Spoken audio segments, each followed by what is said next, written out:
site popoca.com.br apresenta Popocast, o seu papo semanal sobre cultura pop. Roteiros, Thiago Cordeiro. Apresentação, Carlos Carneiro.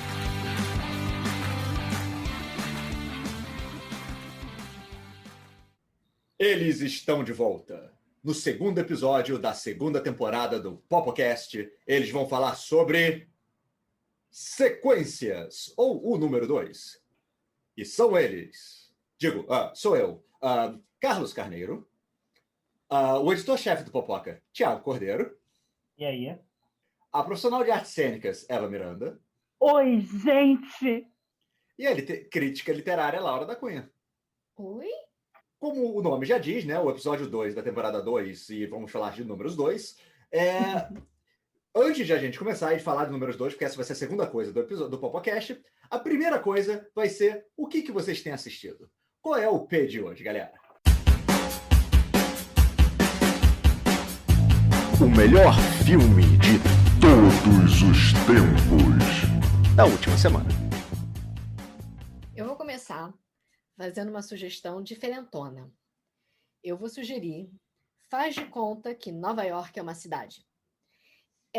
É um misto de minissérie com documentário do Scorsese, em que ele chama uma amigona dele, a Fran Lebowitz. A Fran Lebowitz, ela é uma personagem, na verdade. Ela é uma pessoa, ela realmente existe, ela escreve, ela tem alguns livros bastante famosos nos Estados Unidos, entre os próprios americanos, mas ela em si é uma grande personagem. E o Scorsese adora a Fran, e por conta disso resolveu fazer 7 episódios dele entrevistando a Fran, com pedaços de entrevistas da Fran em outros lugares. E fica com uma cara um pouco de documentário, mas ao mesmo tempo não é um documentário, porque é ela falando da cabeça dela e ela fala umas coisas muito interessantes e engraçadas.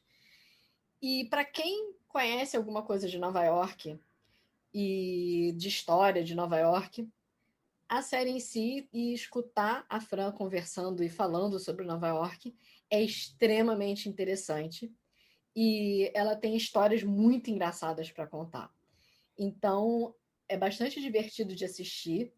Fica com uma cara um pouco de comédia, né? Porque ela tem esse jeitão divertidão e cheio de sacadas, que é divertido de assistir. E é um peixe pode ser, porque eu sei que não é todo mundo que curte esse tipo de programa, e não é todo mundo que vai entender todas as referências da Fran, mas para quem gosta, é excelente. Com certeza garante umas gargalhadas. Então, o Pedro pode ser. Bacana. Eu estou assistindo The Newsroom, sala de notícias em inglês, ou redação, né? Seria a redação em português, mas ela não foi traduzida no título. Ela foi exibida no Brasil e em Portugal com seu título original, The Newsroom, que conta a história de uma redação de uma grande emissora americana, uma grande, tipo a vice de audiência de notícias, de noticiário. E eles mostram como as notícias são feitas. Então, por exemplo, a gente começa... A série estreou em 2012, mas a história se passa em 2010, 2 anos antes. Então, a série aproveita essa proximidade temporal para debater coisas que todo mundo acabou de ver, que ainda estão muito recentes na memória do público da série. Então, eles falam sobre o atentado na Maratona de Boston, sobre a prisão do Osama Bin Laden, a prisão e morte do Osama Bin Laden, sobre coisas que foram fartamente noticiadas num período de 2 anos, ainda tão frescas na memória do povo, como foi feita a cobertura. E aí eles ficcionalizam, eles mostram notícias reais cobertas por jornalistas de ficção, né? E tudo o que acontece para eles conseguirem botar o jornal no ar, todo o trabalho de checagem. E aí é uma série que eu admiro muito, porque a gente não costuma ver produtos de ficção assumirem uma posição tão clara de crítica.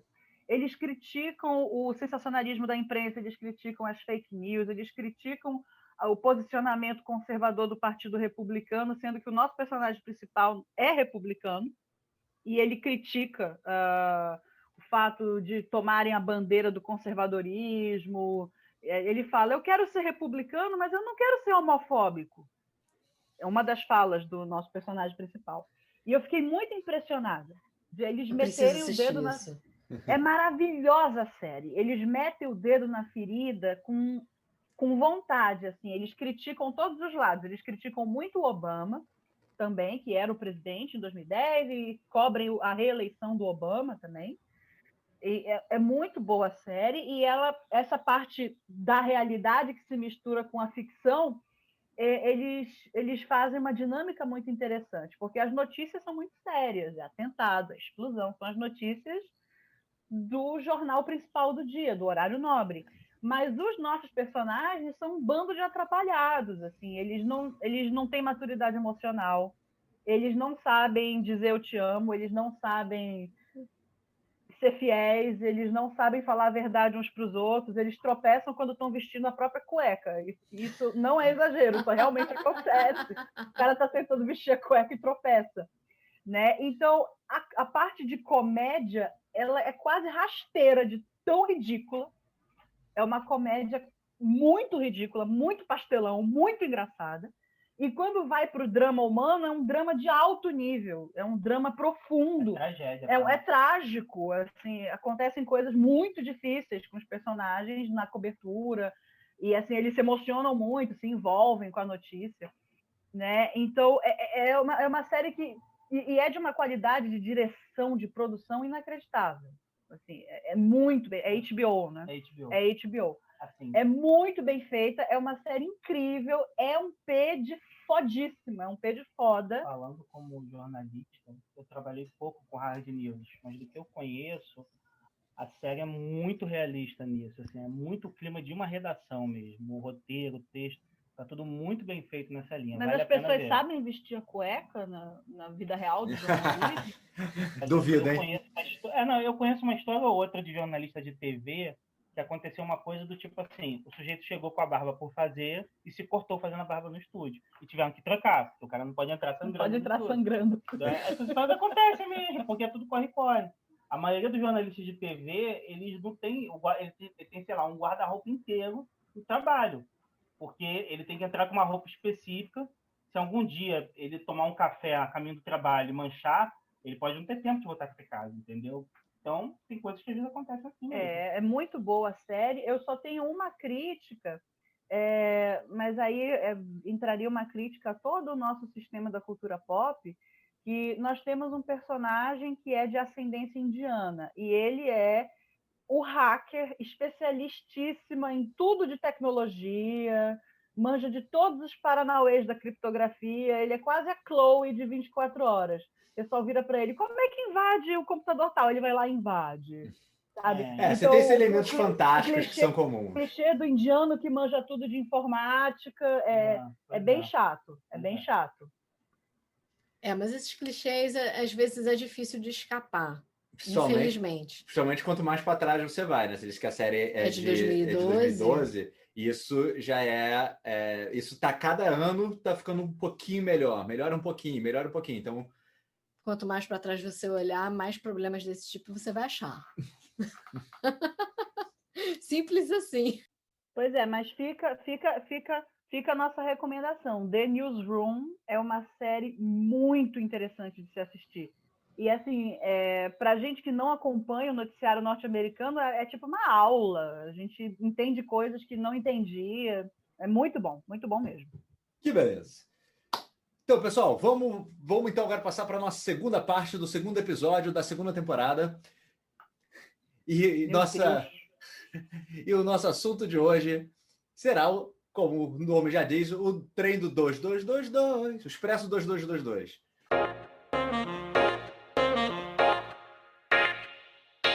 Perfil. Tudo aquilo que você não queria saber em um só quadro. O que eu acho é que quando a gente fala de sequências, a gente sempre tem uma dificuldade que elas acontecem quando o primeiro filme faz sucesso. Mesmo que você planeje uma sequência, se o primeiro filme não faz sucesso, ela não vai existir. E na sequência, os personagens já são conhecidos, você já sabe quais são os superpoderes do herói, você conhece boa parte daquele universo. Então, você surpreender o espectador de novo, você causar uma emoção dele, é mais difícil. Está longe de ser impossível. Mas eu acho importante a gente falar isso, porque tem filme que fez muito sucesso que nunca fez sentido ter uma continuação. Vou dar um exemplo muito aleatório, o Sexto Sentido. Se tivesse um segundo filme do Sexto Sentido... O Sétimo Sentido. Mostrando o garotinho crescendo, por exemplo... Aí seria os Cavaleiros do Zodíaco. Não ia ter o mesmo efeito, né? Não. Assim, ia ser outra coisa. E num exemplo desse, um filme que teve uma sequência que não faz o menor sentido, é o Legalmente Loura 2. Sei que é um filme que não tem nada, não parece ter muito a ver com o assunto, mas é um filme que o 1 eu gosto muito, e o 2 é exatamente isso. O 2 não faz... Eles tentam repetir o primeiro, apenas. Eles não tentam nem surpreender de novo o espectador. Pois e não tem como eu acho repetir que o primeiro. Coisa mais difícil. Eu acho que essa coisa é mais difícil. E aí você cai nos exemplos interessantes do que o autor resolveu fazer para fazer a sequência do filme. Uns interessantes e outros nem tantos. Por exemplo, o Highlander fez muito sucesso. Aí no Highlander 2, eles resolveram fazer sei lá o quê. A gente vai repetir os mesmos personagens, mas a gente vai mudar completamente a história. O Sean Connery voltou para o set de filmagem basicamente porque o Christopher Lambert gostou muito de trabalhar com ele, quis que ele voltasse. Então, assim, não faz muito sentido. Né? Highlander é o que o primeiro filme já diz, só pode haver um. Só pode haver um, exatamente. E aí, por exemplo, o Homem-Aranha 2, do Sam Raimi, ele faz uma coisa muito interessante, que ele explora as tramas do filme original, só que ele desenvolve, elas vão para um caminho diferente. Então, no filme original, a Mary Jane Watson não termina com o Tobey Maguire, com o Peter Parker, e no segundo filme ela termina. Então, ele repete várias dessas coisas. Spoiler, gente, é um filme de 2003, 2004. Pois é, tem quase 20 anos esse filme, não tem problema, você pode dar o spoiler. Você não viu, não vai ver mais. E o filme, em vários momentos, ele parodia sequências de Super-Homem. A sequência do Super-Homem, o Christopher Reeve, né? Alguns ângulos de câmera, algumas coisas levam. Então é muito interessante. Eu não acho que tem o mesmo impacto do primeiro filme, mas é um filme que eu adoro. Que eu gosto muito. Então eu acho que essa é a maior dificuldade do diretor. Como é que eu vou surpreender o público que está indo ver o segundo filme porque gostou do primeiro e não quer ver o primeiro de novo? Ele quer ver outro filme. Essa é a maior dificuldade. Como é que você muda sem perder o que fez as pessoas gostarem? Quando tem um mínimo de planejamento, uma coisa que eu já li sobre esse assunto, principalmente hoje em dia que virou a era das grandes franquias, né? Quando se pensa muito em trilogia, ou então em séries de filmes no máximo 4 filmes, umas coisas desse gênero. E aí você sempre tem o número 2 passou a ser o número da crise. Né? Você tem um filme que apresenta a situação e você tem alguma coisa. E normalmente o segundo filme é aquele onde dá tudo errado. Onde eles vão para aquela situação pior possível, onde todo mundo quase morre, perde poder e todo isso. Pelo menos em filmes de heróis é assim, em filmes de ação. É claro que isso é quando se há um mínimo de planejamento. Porque, como a gente comentou antes, você comentou assim, o que fazer quando o espectador não quer ver o mesmo filme de novo? Em geral, não quer ver o mesmo filme de novo, mas os produtores acham que querem. Então, é muito comum, quando são os piores filmes de sequência, para mim, são aqueles que simplesmente repetem a história do primeiro filme. Vide, no caso, uma sequência que todo mundo ama de paixão, que é o Toy Story 2. Para mim, Toy Story 2 é um filme desnecessário. Eu gosto do filme, acho ele até bem feito, mas ele é um filme totalmente desnecessário. Ele tem uma pequena mudança na história do personagem, mas ainda é aquele brinquedo que é esquecido, e aí ele fica sozinho, vai para algum... sai da casa, tem todo mundo correr atrás dele para ir para casa, e depois volta todo mundo. E eles vão repetindo essa história no Toy Story 3, no Toy Story 4. Isso é uma coisa que eu ia comentar, que acontece muito em livro, né? Você tem os livros que já são, desde o princípio, planejados para serem uma série, e aí você tem uma questão de que você tem um arco maior de enredo que vai perpassar todos os volumes daquela série, e você tem os livros que, escreveu um, fez sucesso, e aí a editora fica enchendo o saco do autor para escrever outro, da mesma série, com os mesmos personagens, para garantir que a galera os fãs, né, vão se sentir satisfeitos. E nesses casos, muitas vezes, cai nesse tipo de problema, de que você não tem exatamente muito mais história para contar, né? E aí acaba ou fica repetindo a história original, remoendo aquele troço que você apresentou no primeiro livro, ou então, se você for uma Anne Rice muito fodona da vida, você consegue tirar dali uma história que ganha uma vida própria, e aí vira um spin-off. Por exemplo, ela escreveu primeiro Entrevista com o Vampiro. Entrevista com o Vampiro é centrado na história do Louis, né, que é um personagem chatésimo, mas o livro em si fez muito, muito, muito, muito sucesso. E, obviamente, todo mundo queria ler mais sobre os vampiros e aquela história toda que ela criou. E aí, a partir do Entrevista com o Vampiro, ela começa as crônicas vampirescas, que tudo bem, ela colocou o Entrevista com o Vampiro como o primeiro livro da série? Colocou. Mas a série não é sobre o Louis. Não é sobre o personagem principal do primeiro livro. A série é sobre o Lestat. E ela acaba tirando o Lestat do primeiro livro e tornando ele o personagem principal no segundo, que inclusive se passa bem antes do primeiro. E a partir daí, ela vai abrindo só cada vez mais espaço dentro daquele mundo que ela criou. E lá na frente, inclusive, ela acaba juntando com uma outra série que ela escreveu separado, que é a série das Bruxas de Mayfair, que se você começa a ler a série das Bruxas de Mayfair, você não imagina que vai juntar com as crônicas vampirescas. E lá na frente ela ainda consegue fazer um mashup. Ela ainda junta tudo. Né? Faz um grande crossover e chama de Guerra Infinita, não? Não. Você está confundindo com a Marvel. Eu acredito que seja bom a gente dar uma esclarecida para quem está ouvindo. A gente usa muitos termos que são consagrados na cultura pop, na contação de histórias, mas nem todo mundo é necessariamente familiar com eles, né? Crossover, spin-off.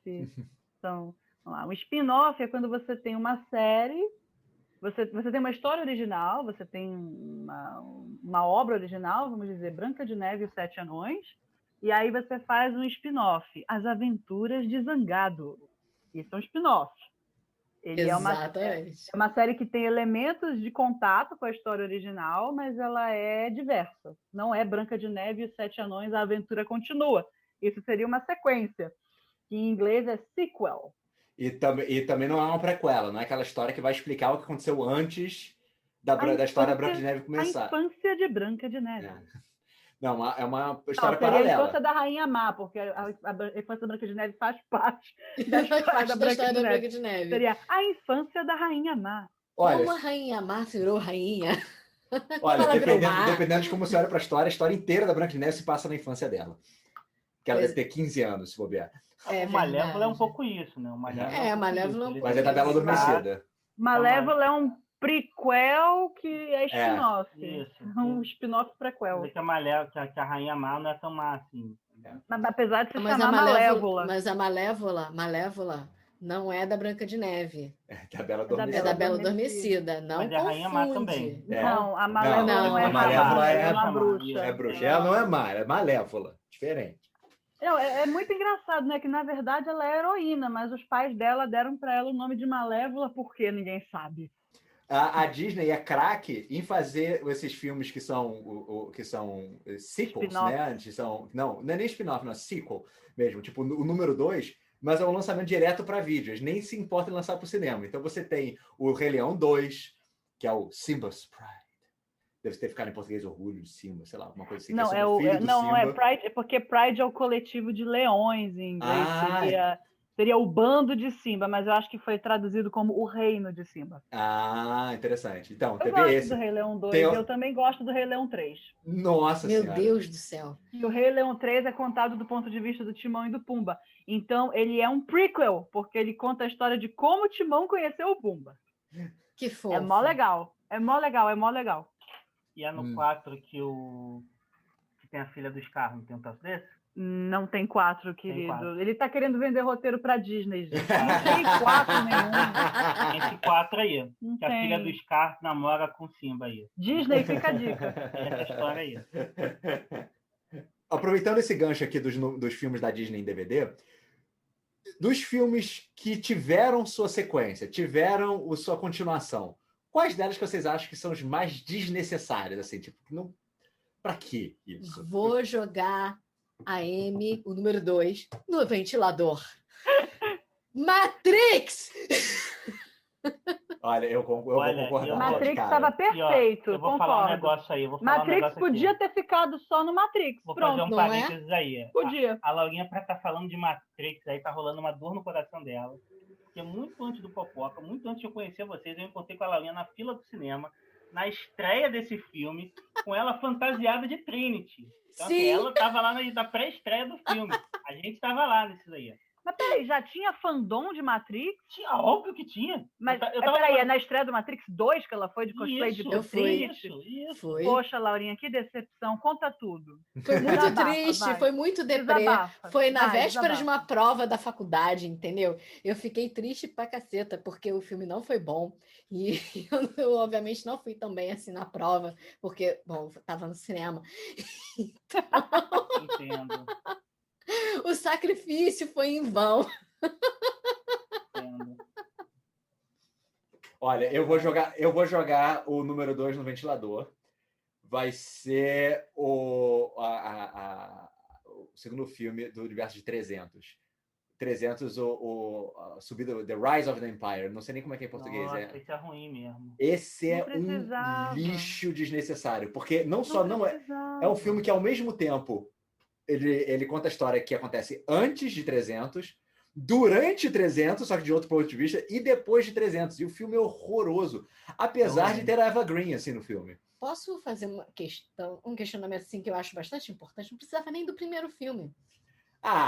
O primeiro filme era baseado em quadrinhos e tudo mais. Teve lá, o Zack Snyder estava lá botando aquele bando de homens sem camisa com óleo no corpo. Não, veja bem, visualmente eu gosto do filme. Cara, não tem nenhum outro filme na história do cinema que mostre um guerreiro espartano berrando e a gente veja que eles usavam obturações, porque isso acontece no 300 Esparta. Não vou dizer qual foi o ator, vou deixar no ar. A gente não sabia que a medicina da Grécia era tão avançada. Não né? é? Pessoal, cara, muita coisa se perdeu de lá até aqui. É, Mas, cara, é um filme que tem o Rodrigo Santoro fazendo um personagem importante. Eu acho assim, 300 tem o seu valor no cinema. Santoro. Não, cara, eu acho que foi importante e tem seu valor no cinema. E nem que seja para ver os americanos. É um filme muito orientalista, desculpa. Bom, mas é do Frank Miller. Você tá problematizando a parada. Não É. acho ruim isso aí, tá? Só que realmente pode ser. Tem esse Escrito ponto pelo de vista. Frank Miller e tudo mais. Mas assim, Mas o Frank Miller, ele é orientalista. Assim, aquele Frank visual Miller, ele é muito- persa, meu Deus do céu. eu acho que a gente pode gostar da obra e reconhecer as limitações dela. Exatamente. Eu tô com a Não tá Laurinha nisso não aí. tá- Pode não- ser ótimo e Vamos lá, a orientalista. gente pode separar as coisas assim, da estética e do sentido da obra. Assim. O exatamente. Frank Miller é um cara de estética assim, genial, marcou minha geração, eu gosto muito dele e tal. Mas ele é reaça toda a vida. Ele é muito reaça. Nas obras que ele se manifesta politicamente através das obras dele, você vê isso assim muito claramente. O Cavaleiro das Trevas 1 é um pouquinho reaça. O 2, meu Deus do céu, o Trump deve adorar aquela HQ. Então, assim, o 300 de Esparta é uma coisa um pouco reaça.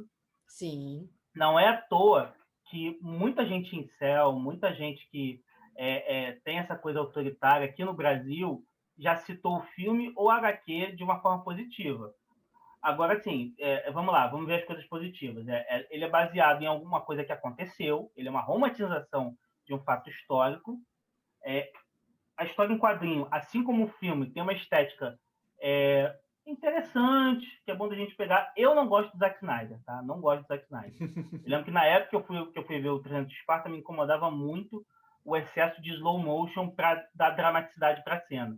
Ele usa isso o tempo todo. Eu não gosto. Mas, assim, eu estaria mentindo se eu te dissesse que não é um filme que marcou, né?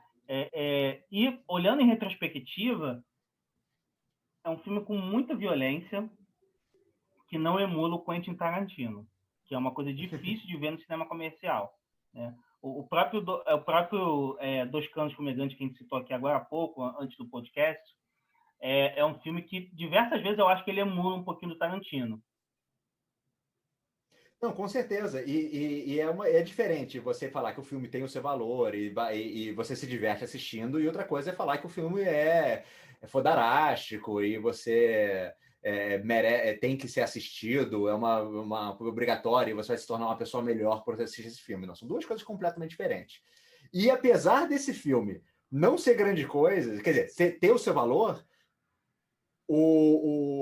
ele teve continuação e a continuação. Meu Deus. Por quê? Esse é o número 2 que eu joguei no ventilador. Por quê? Bom, filmes que não precisavam... Continuações não, sequências que não precisavam existir. Velocidade Máxima 2. Olha, não precisava. Muito boa puxada. Não precisava. O Velocidade Máxima 1 já estava de boa. Já tinha Keanu Reeves, já estava bom. Não precisava mais. Sempre que eu penso em Velocidade Botava o Keanu Reeves... Esse tempo que o Keanu Reeves usou filmando Velocidade Máxima 2 foi tempo da vida dele que ele nunca vai ter de volta. O Keanu Reeves não fumou. Então esquece o que eu falei. Olha só, então o Keanu Reeves está salvo, gente. Ele está salvo. Mas ainda assim não tinha que existir. Sempre que eu penso no Velocidade Máxima 2, aliás, eu tinha vontade de mandar uma cartinha para Sandra Bullock e falar assim, cara, você não pensou que se o Keanu Reeves não voltou, ele sabia de algo que você não sabia? Olha, mas já vamos botar uma polêmica aí na história.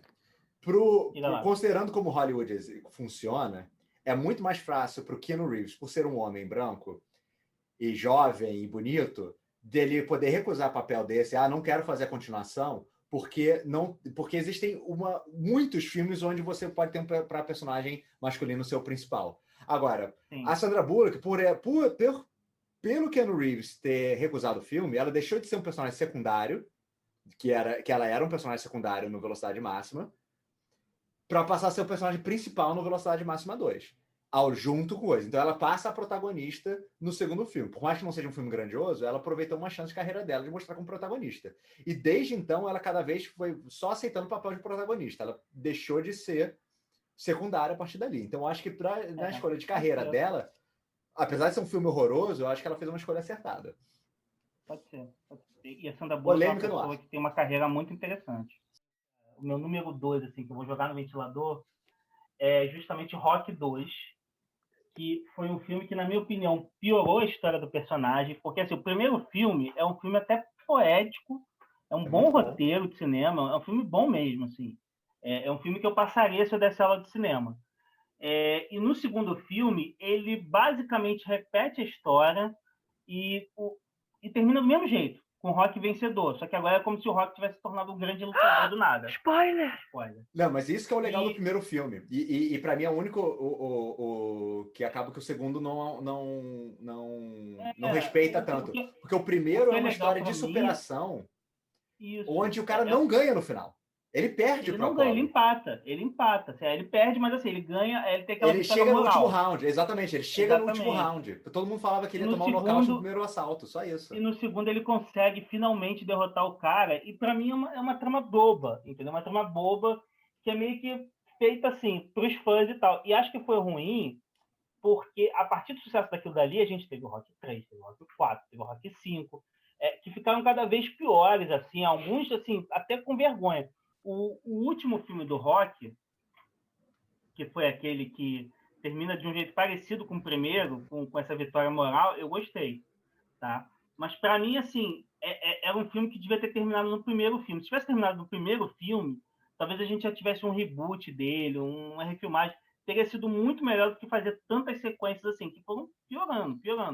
E cometeram, acho que uma coisa que foi muito ruim para o cinema mundial, que foi que apresentaram o Dolph Lundgren para o mundo, né? A gente não estava preparado para isso. Era melhor que a gente não tivesse passado por isso. Mas como ele ia fazer o He-Man? Eu gosto do Dolph Lundgren. Aí que tá. Alguém tinha que fazer o He-Man. Teria sido melhor. Se o Schwarzenegger tivesse feito o He-Man, talvez tivesse sido melhor. Mas se o Schwarzenegger tivesse feito o He-Man, ele não ia conseguir tirar a espada das costas. O braço dele era grande demais.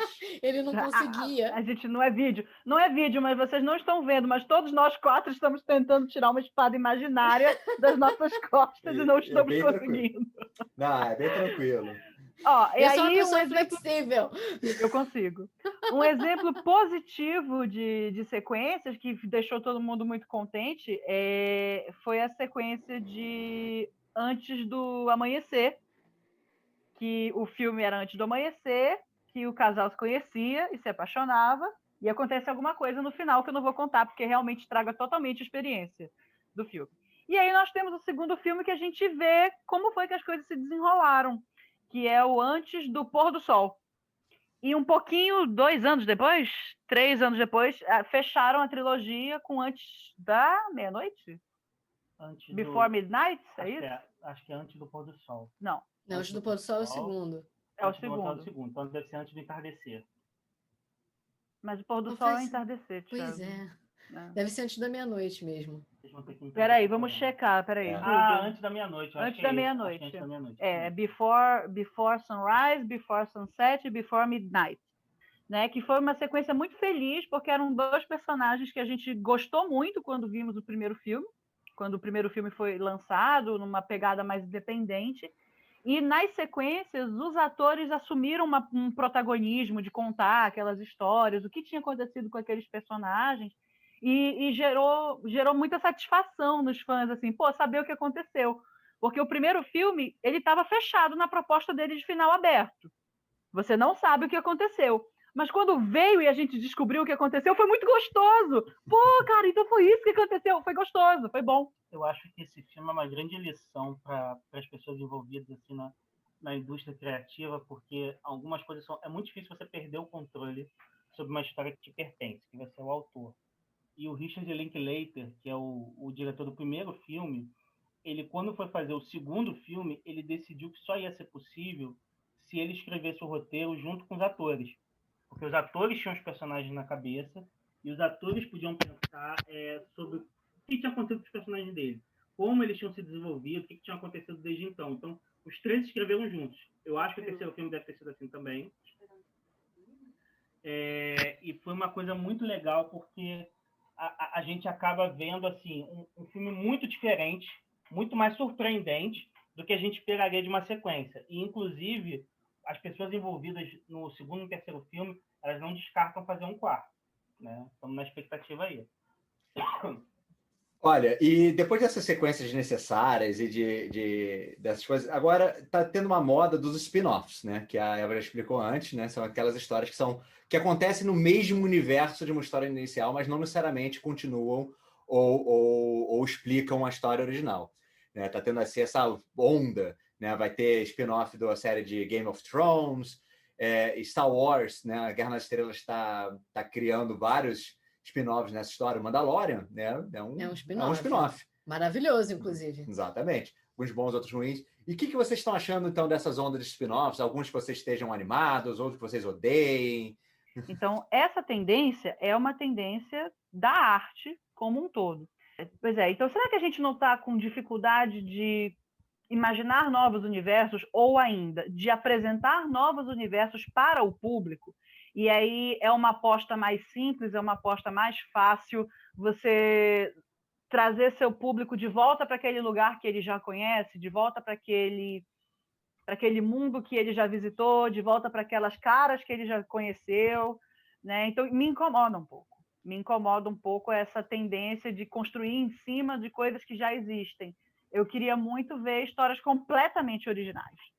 Histórias mundos novos, assim. Eu entendo muito esse ponto de vista e a gente, e como espectador, eu fico na minha cabeça tentando separar, que é quais são os mundos que estão sendo explorados só por questões financeiras, né? Fez sucesso, então eu tô a fim de ganhar dinheiro, então é mais fácil fazer isso, e isso normalmente gera histórias de pouca qualidade, né? Histórias que são só aquele drama pessoal que já aconteceu 1 milhão de vezes, só que dentro de um universo que fez sucesso. E aonde acontece de você... E quais são as histórias que você realmente tem um universo rico que vale a pena ser explorado? Onde você consegue fazer uma história completamente original dentro daquele universo, explorando as coisas interessantes daquele universo, onde você consegue utilizar os elementos do universo, só que criando uma história original. Então você tem o melhor dos mundos. Você tem aquela sensação de conhecimento, que você reconhece aquilo que está acontecendo, mas ao mesmo tempo você tem, tipo, cara, esse personagem é novo, você dá mais atenção para um personagem que não tinha atenção antes, ou de uma série, de uma área, de uma coisa que é bastante rica. Eu acho que a Disney conseguiu, a gente fala mal e bem da Disney ao mesmo tempo, conseguiu com essa nova visão sobre Guerra nas Estrelas, comentei antes, dele conseguirem fazer isso. Dentro daquela série de histórias, eles estão vendo, cara, é um universo super rico. Dá para eu conseguir explorar esse universo sem ter que necessariamente toda história tem que ter um Jedi que está aprendendo a usar a força e que vai lutar contra um Lord Sith e que vai morrer ou sumir ou coisa no final. Não, eles podem contar uma história de um caçador de recompensa. Ele pode contar a história que acontece de um droid, de um android não sei aonde, de um exército, de um platão específico de clones que está num canto da guerra, que vai ter uma história específica, que eu tô achando bastante interessante essa ideia deles de fazer essa série sobre esse platão desses clones.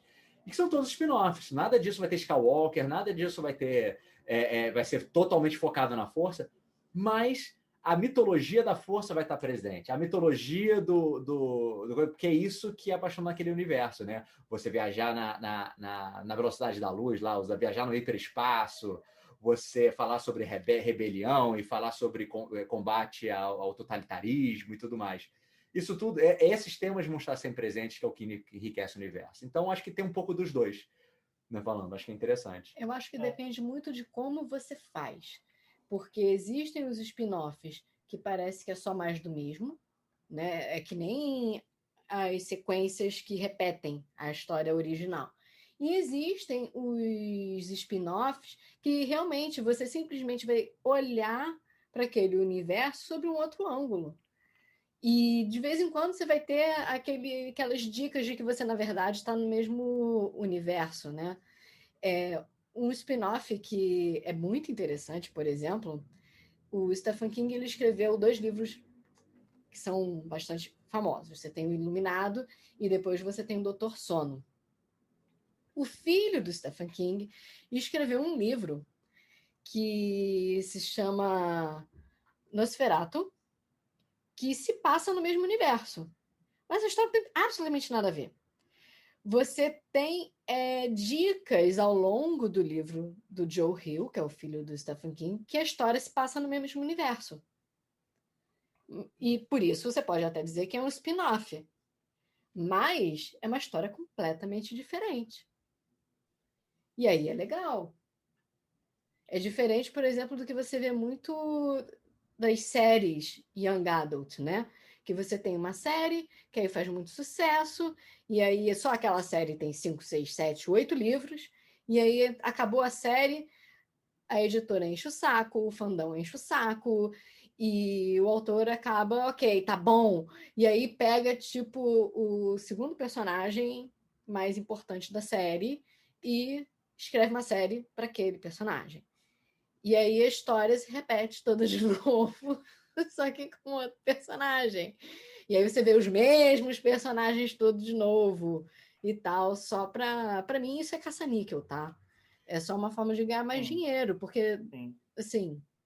Então vamos bater aqui um bate-bola aqui rápido para a gente poder finalizar num bom ritmo. Citem um spin-off e digam se ele é caça-níquel ou não. Eu citaria Angel, né? Que eu acho que é um spin-off. Houve um momento assim do início de Angel que eu gostava mais de Angel do que de Buffy, mas isso acabou rápido porque Angel foi para um caminho muito estranho, assim, que eu não gostei pessoalmente. Então, mas no geral, você acha que foi caça-níquel ou que tinha uma história a ser contada? Não, eu acho que tinha uma história a ser contada. O Angel era um personagem muito apaixonante, as pessoas gostavam dele e o arco dele com a Buffy já estava ficando repetitivo já. Ou o personagem morreria ou contaria outra história mesmo. Eu tenho para falar de um spin-off, Bloodlines, que é um spin-off de uma outra série de livros da Richelle Mead, que escreveu Academia de Vampiros. A Academia de Vampiros chegou a virar filme, o primeiro livro virou filme, mas depois a série não emplacou no cinema. E ela escreveu essa série que se chama Bloodlines, que é um spin-off assim muito... Para mim é caça-níquel, porque não é tão bom quanto o primeiro, e ela acaba se utilizando de alguns plots, alguns enredos da primeira série para fazer a segunda andar. E aí a coisa não fica tão boa. Beleza, então. E vocês que estão nos ouvindo? Tem algum spin-off aí que vocês acham bons, que vocês acham desnecessário? O que faltou a ser falado? O que pode trazer para enriquecer? E a gente pode, de repente, fazer um spin-off desse episódio falando de outras coisas também. Mas aí vai ter que ser o número 2 da terceira temporada. Ah, vai ser um spin-off, vai ser outra temporada, vai ter até outro nome. Vai ser um podcast só com uma das pessoas aqui, só com um dos integrantes e um grupo completamente novo. Laura convida. Spin-off do Popocast. Laura convida. Então é isso aí, pessoal. Fale com a gente, responda pra gente e se comunique. E até o próximo programa. Digam tchau, pessoal. Tchau, Lilica. Tchau, pessoal. Tchau, pessoal. Site popoca.com.br apresentou Popocast.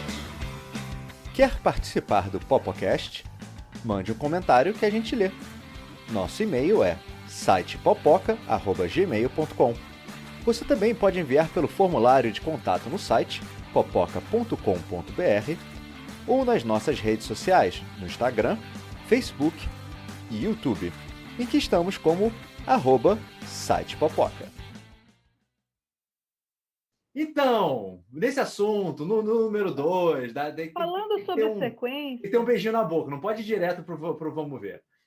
E não é legal falar de número 2. O número 2 não. Pensado nisso. O número 2 não. Eu achei que você tivesse falado de propósito. Foi de propósito. O número 2. Muito bom. Olha, Vai ser genial, muito bom. eu fiz que nem goleiro quem deixa Curti. passar. Curti.